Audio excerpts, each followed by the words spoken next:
Hi everyone, this is the day 2 of building my goals, habits, Notion template.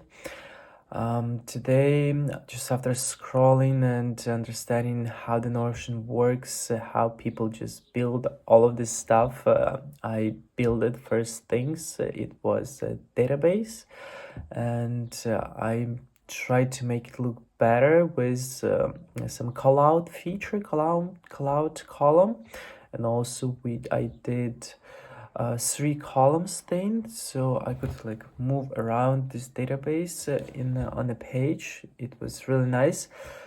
Still feels that it's not a lot, but just the beginning, and I think that's fine. You don't have to like get overwhelmed with everything and build super complex stuff for now. That's fine. We just keep going and learn on the way and see where I will be in 1 month, 2 months, half a year. All right, see ya.